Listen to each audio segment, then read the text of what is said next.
Last Saturday, after more than 4 years of detailed investigation, The Times, The Sunday Times, and Channel 4's Dispatches programme broke the news of allegations against Russell Brand, and the story went everywhere.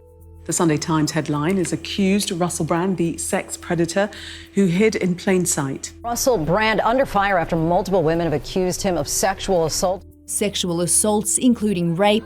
He denies allegations made against him and says past relationships were all consensual. But on Saturday night, as we published a special edition of this podcast detailing the horrific allegations, and as the Dispatches programme went on air, Russell Brand was stood on a stage in Wembley being cheered by his supporters.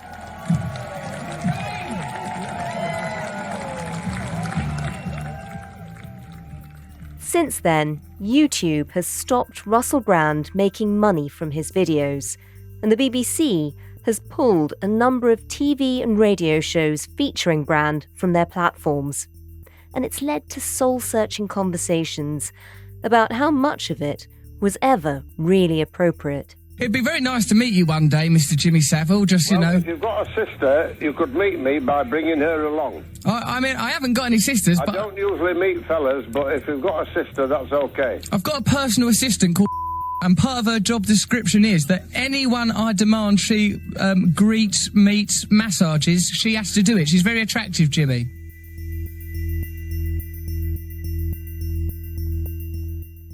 Now, 5 days on, questions remain for Brand's former employers as more women are coming forward with allegations against him. We'll have an update on the fallout. And after a slew of conspiracy theories online about the investigation, we put your questions to the head of investigations at The Times about how this story came together.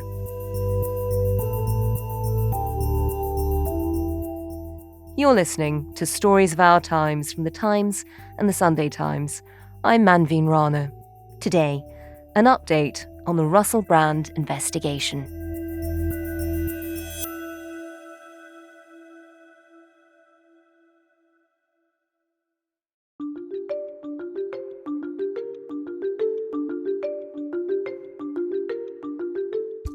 So I'm Paul Morgan-Bentley. I'm head of investigations at The Times, and I've been working on the Russell Brand investigation as part of the joint investigation by us, The Times, as well as The Sunday Times and Channel 4's Dispatches. Well, Paul, we're going to do a little update on that story and just go through all the new developments since the story broke, but also some of the questions we've had from listeners about it and about the process behind it. But let's start at the beginning. Going back to Saturday night, we published an episode with Ros Irwin and Charlotte Wace setting out the allegations against Russell Brand. He's been accused of rape and sexual assault, and he strenuously denies the allegations. He put out a video saying as much. Amidst this litany of astonishing, rather baroque attacks are some very serious allegations that I absolutely refute. The relationships I had were absolutely always consensual.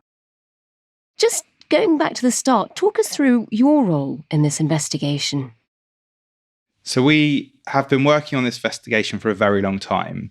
In particular, Ros Irwin at the Sunday Times has been working on it kind of on and off since 2019. And the reason we ended up working together, it wasn't an intentional thing. What happened was that at the Times, we were unaware of the fact that Ros had been working on this. And then I think it was about a year ago, we started working on similar tips. So hearing very similar rumours about Russell Brand, and obviously we don't publish rumours, we start to investigate them. And sometimes when we hear allegations or rumours about something that's happened, we check it out and either we feel like it doesn't stand up or we can't prove it. There's a very big difference between kind of hearing an allegation and actually getting to a point where you're so confident and have enough evidence that you can publish. So we, maybe about a year ago at the Times, started looking into these same things. And what happened was, as we were approaching sources, it very quickly was getting back to Ros, who'd already spoken to similar sources, that we were approaching them. And so, usually the Times and Sunday Times, on news at least, doesn't work closely together. Some people don't understand that. They think we would collaborate on everything. And actually we don't. It's usually very separate. But in this case, because we were doing the same things, essentially, and looking into the same kinds of allegations, we decided to start working together. Actually, by this point, it turned out that Channel 4 dispatchers had also heard similar things and were also starting to work, and they had been speaking to Ros. And so we made the quite unusual decision, but I think the really sensible decision for the sake of the story, which was to work together as opposed to kind of working in competition with each other. Pool resources. And since that story broke, obviously it's gone around the world. It's certainly had a hell of an impact. Have we heard any more from Russell Brand himself? We know that he sort of preempted the investigation by putting out his own video. Have we heard anything since? We haven't, which is incredibly unusual for Russell Brand, because he usually publishes very frequently. He publishes videos on YouTube and another platform called Rumble. And yet, since that first video that he put out in the hours before our first story broke, there's been nothing. And we have tried, because as more things have come forward, we've tried to get back in touch with his representatives, including his legal team, and everything's being ignored. And this story, in terms of the moment it went out, it's had a very mixed response. Many people have praised it. It's made front pages around the world. And then there have also been a lot of sort of Russell Brand supporters who have said this is, trial by media. We've got to talk about your tweet, Beverly Turner, at the weekend when you said about Russell Brand. You are being attacked. Establishment need you. Don't know what to do with the fact you have 6 million subscribers. 6.5. And generate autonomous, knowing and original content. You are welcome on my GB News show anytime. Actually, it's my show too.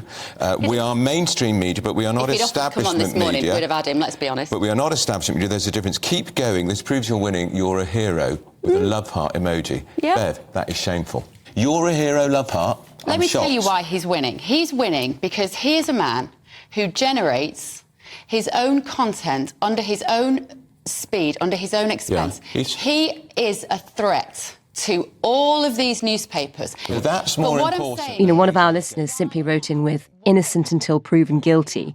And in a way, that's why we thought it would be a good idea to look at how the investigation happened. Just tell us about the sort of response you've had since the story broke. So I know this stuff is going on because obviously I've had to be on top of everything that's going on. But I haven't had a huge amount of time to reflect on that or be bothered by that. We have got women coming to us now and we're listening to them. And we're not ready to publish any of their stories because we're doing the same thorough checks with them that we did previously. And when you're listening to those stories and you're supporting those new people that you're speaking to, frankly, to be honest, I couldn't care less what some kind of conspiracy theorist might think about our methods. Because, if you spend too long worrying about that, it distracts from what you're actually doing.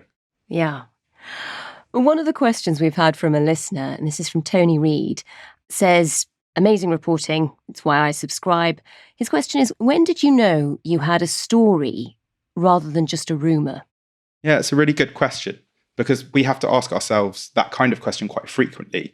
If you look back to kind of when Rosamund Irwin at the Sunday Times first started looking into this, 2019, quite quickly, Ros was in touch with women whose allegations seemed very credible.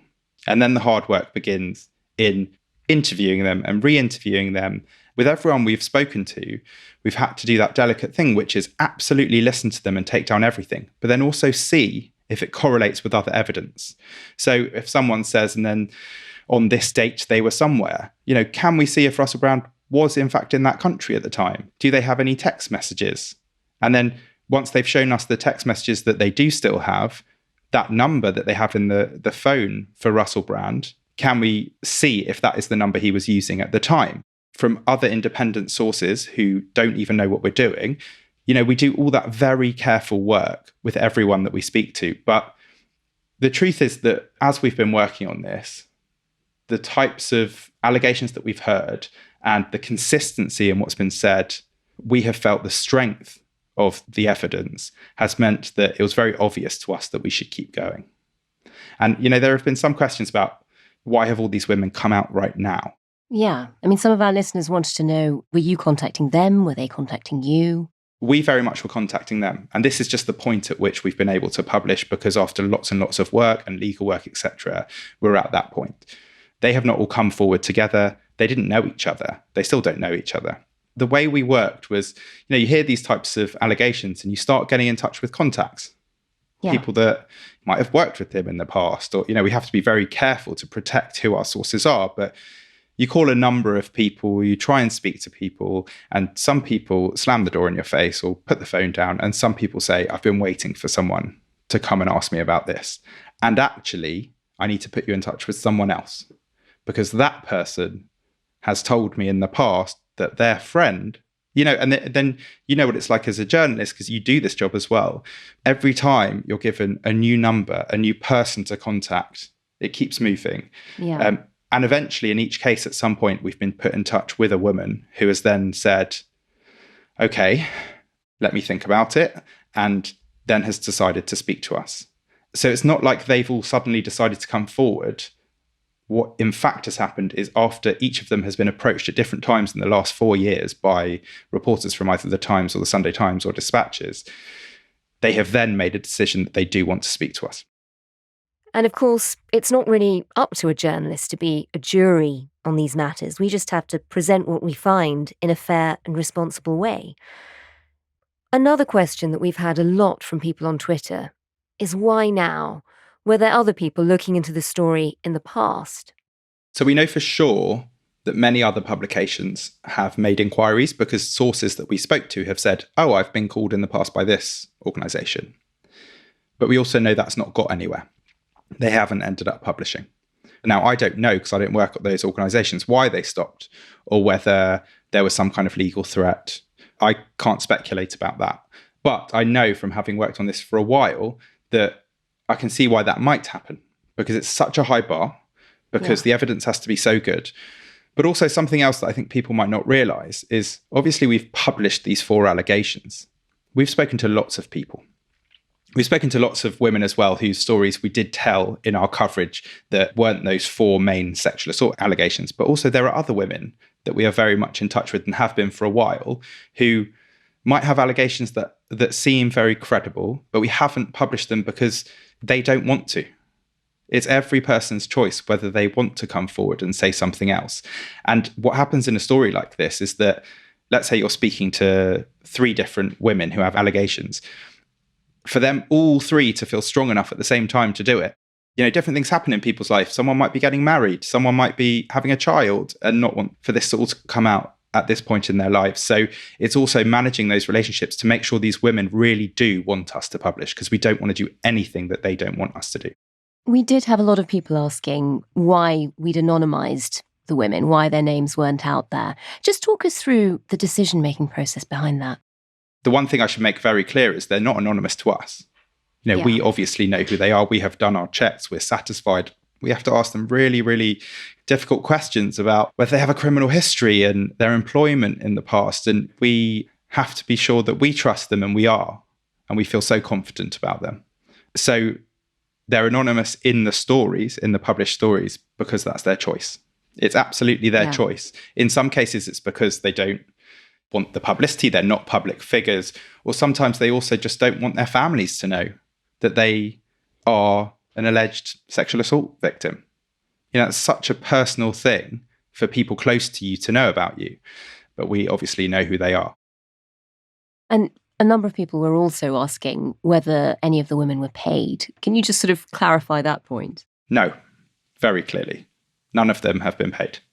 That's not even been a conversation, because none of them have asked. None of them have ever brought up the idea of receiving any money for speaking to us. And you talked about the very rigorous process you go through, corroborating the accounts that they're giving you, and then also allowing these women the space to decide whether they want to put their story forward or not.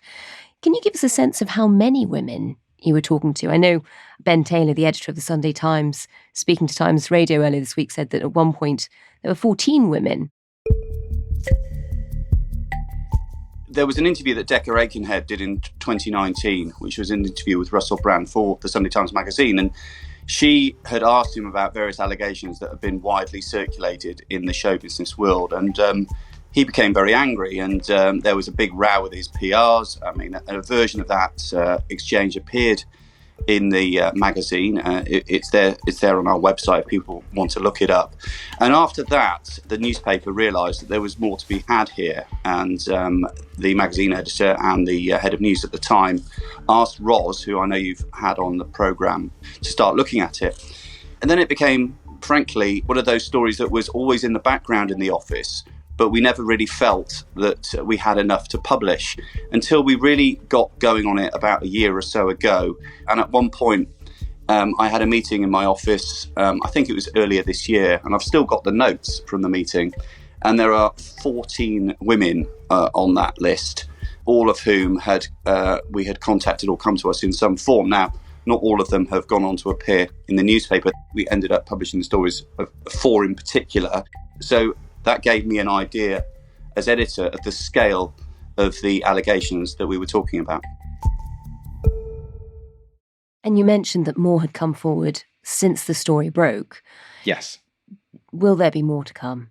Well, there are 2 sides to that. The first is the police involvement, and the Met Police have already said, this was on Monday, so 2 days after the story broke, that a woman had come forward with an allegation of sexual assault in Soho in 2003, and that she'd come forward the day after we published our first story from the investigation.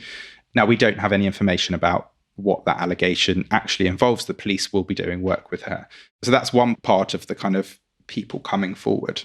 The ones that don't come to us, the ones that go to the police, potentially. And then the other side is people who have come directly to us. And what would be incredibly irresponsible would be if we just took those emails and published them, anonymized them and published them. We now have to do exactly the same process as we did previously and very rigorously check their allegations, interview them a number of times and go through that whole process with them as well. So I can't say what's to come because we don't know where that will lead us.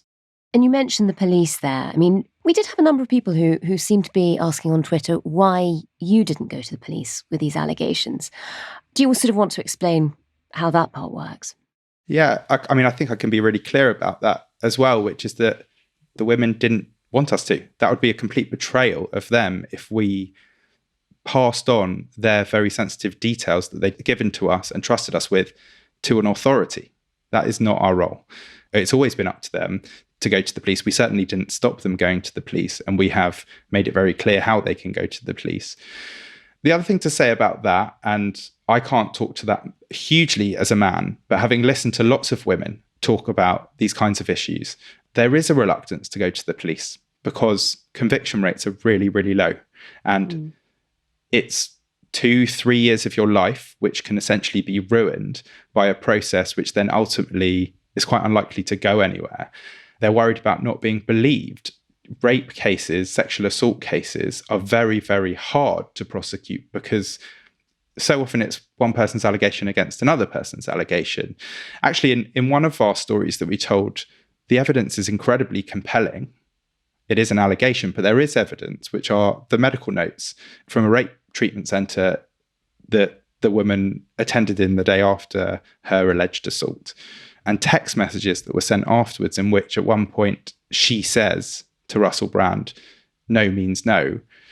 And in the following text, he doesn't challenge that. He responds with another apology. He says, I'm really sorry. Now, that doesn't prove her allegation, but it's certainly important evidence. And Paul, we haven't seen quite as many Me Too stories in the UK compared with, say, America. Can you just explain why? I mean, stepping back, is it actually harder under British law, under British libel law in particular, to publish these sort of stories here than it is in the US? There is definitely a problem in the UK when it comes to very wealthy people abusing the court system or using very expensive lawyers to be as aggressive as possible to stop publication of things despite incredibly rigorous research and evidence. And it takes working for an organisation like The Times to tell these people's stories once you've done all the checks, because we're not intimidated by that kind of legal threat. And we have incredibly experienced lawyers, and in particular, I should say on this story, Pia Sama and Breed Jordan at The Times, who, as a reporter, to know that you have a legal team like that behind you who will not be intimidated, but also pushes us.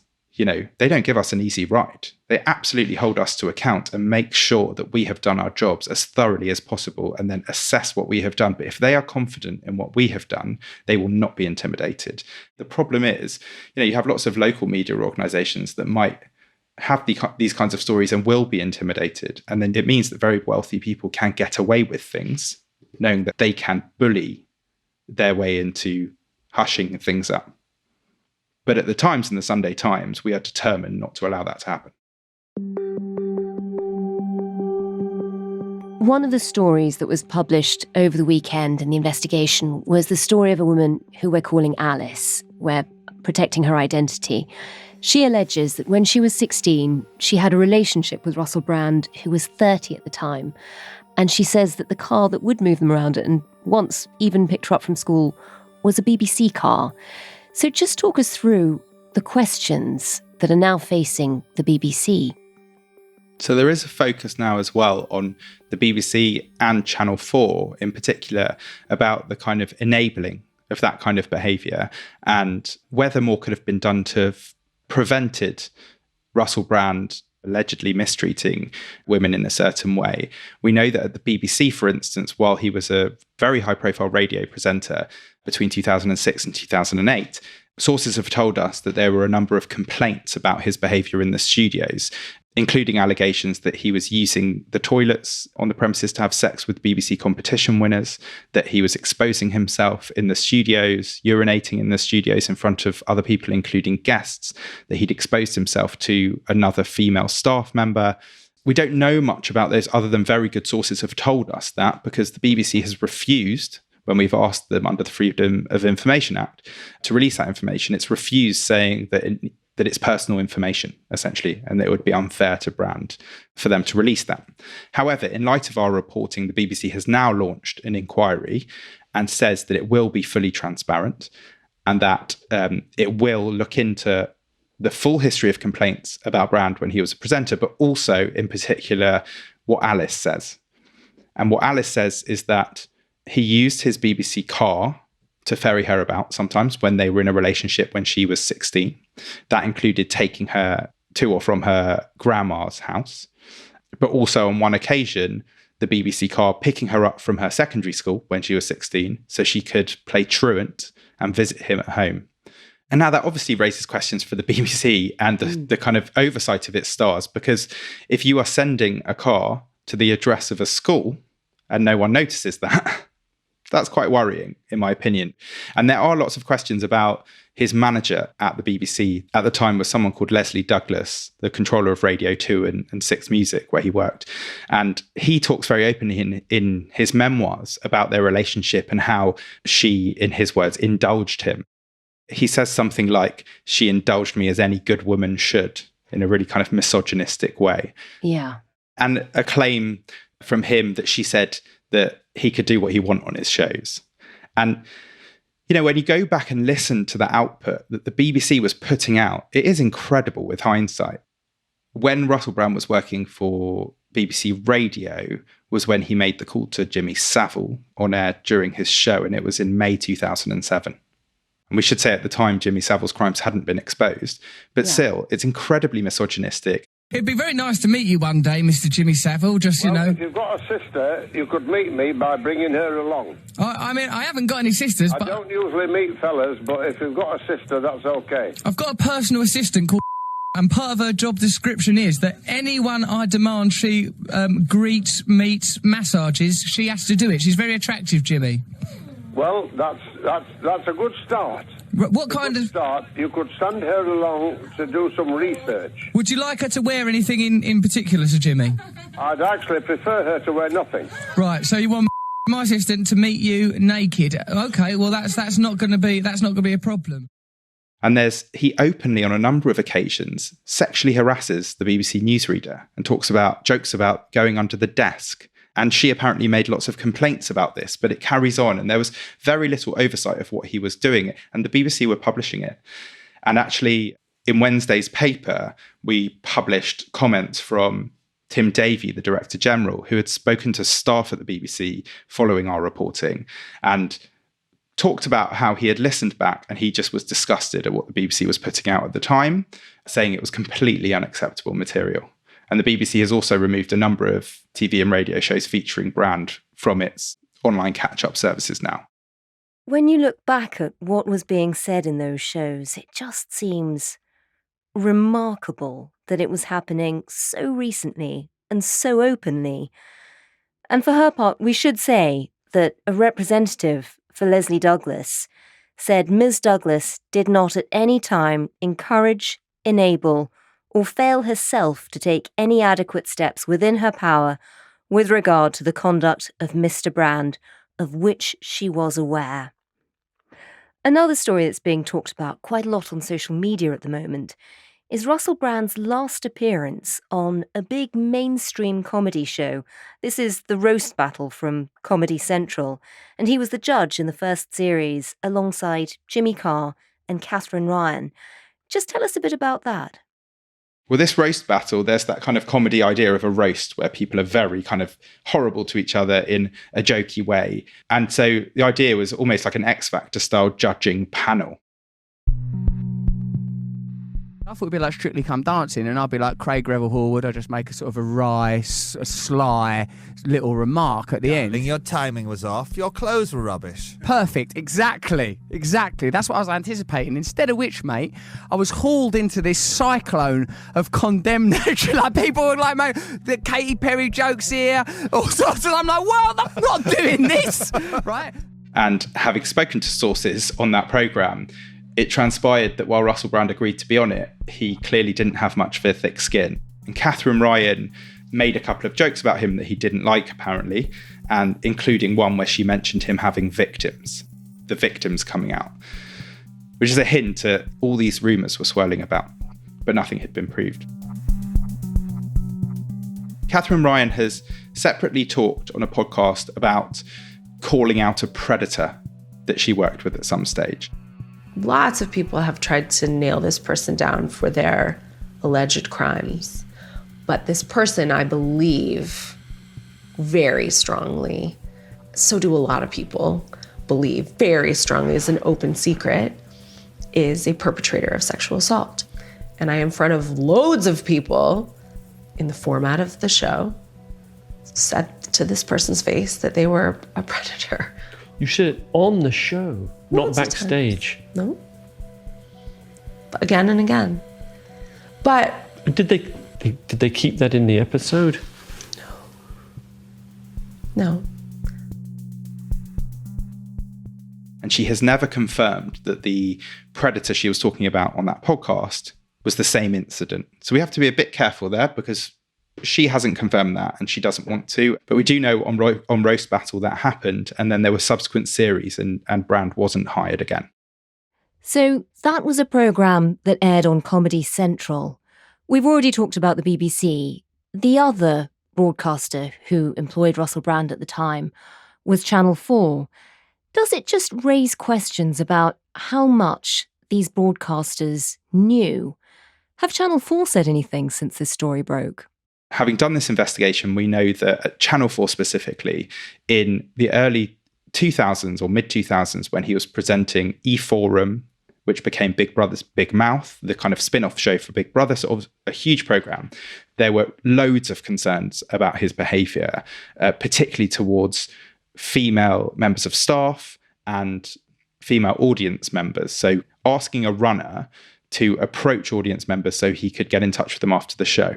And we've spoken to staff who said that put them in an incredibly awkward position. Two of them said it made them feel like they were working as pimps for Russell Brand, on a huge Channel 4 show run at the time by a production company, Endemol.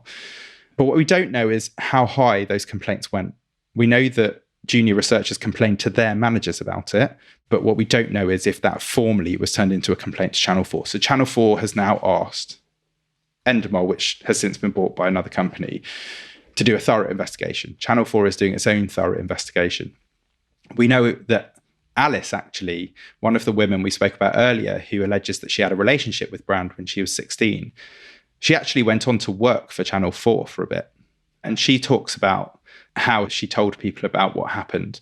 And there was a discussion about whether he should be hired for a different program, and people raised concerns about hiring him and the impact on female staff. And yet he continued to be employed by Channel 4. We should say with Channel 4, there's specifically one appearance after the roast battle episode. Brand was on a celebrity edition of Bake Off, one of the biggest shows in the UK, was hired by Channel 4 to do that.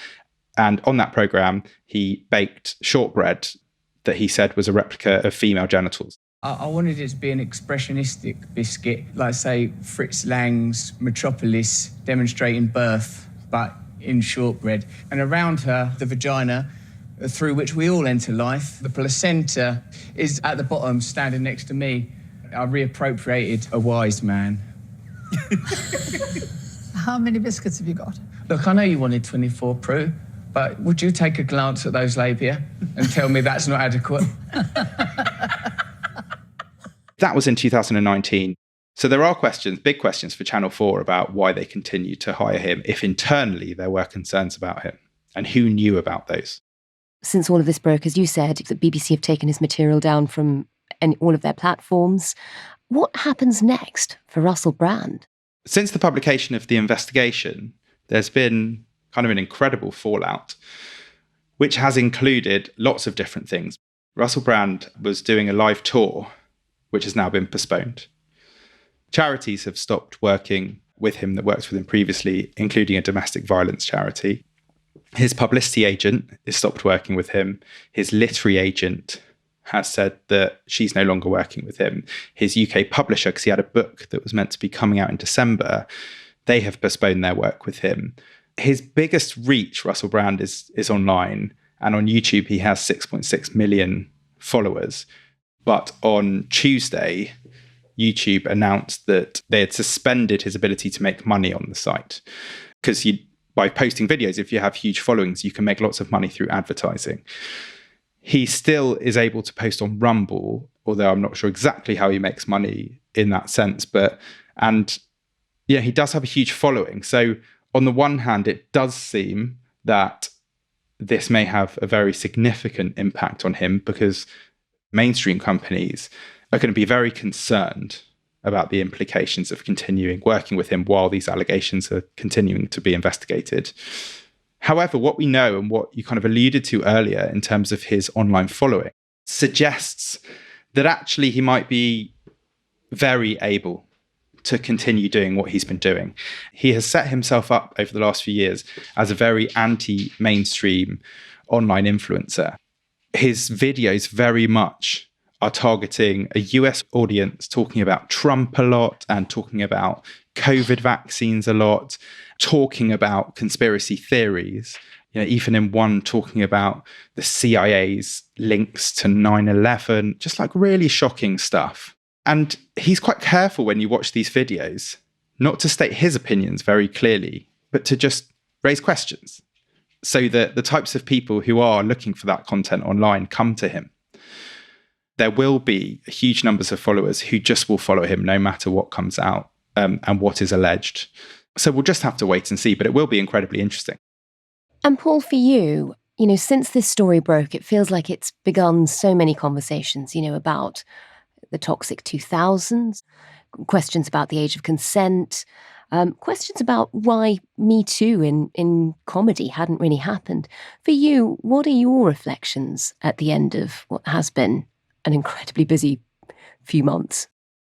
I think one reflection of mine is that if there was any concern at news organisations that anyone had lost interest in hearing Me Too stories or hearing these types of stories from women, I think this story has absolutely disproven any concerns that people might not want to read that kind of stuff anymore, or might not be interested in that kind of Me Too movement anymore. The reaction has been overwhelming.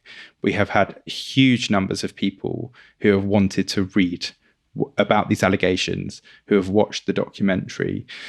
You asked that question about the comedy industry. Many people have come out since our reporting to say that they think there are wider things. They've heard more of these kinds of allegations about other people. And what I hope doesn't happen is that any organisations rush anything, if they are going to look into them, they have to be as meticulous as we have been, because there are all those critics. And if you do make mistakes, they'll be picked up on. And you shouldn't be making this severity of allegations without knowing for sure that you're so confident in the work you have done.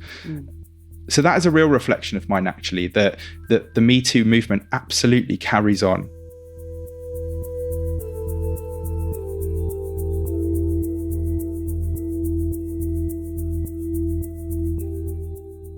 You've been listening to Stories of Our Times, a podcast brought to you thanks to the subscribers of The Times and The Sunday Times, with me, Manveen Rana, and my guest, Head of Investigations at The Times, Paul Morgan-Bentley.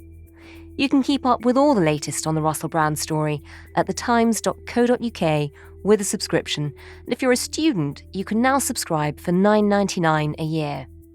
We've also put a link to that Decca Aitkenhead piece from 2019 in the description of this podcast, so do have a read. And you can also listen back to our podcast about the original reporting from last Saturday with Ros Irwin, the media editor at The Sunday Times, and Charlotte Wace, a news reporter at The Times. Alongside Paul, they've been doggedly working on this investigation for years. The producers today were James Shield and Sam Chantarasak. The executive producer is Kate Ford, and sound design was by David Crackles. Thanks for listening. See you tomorrow.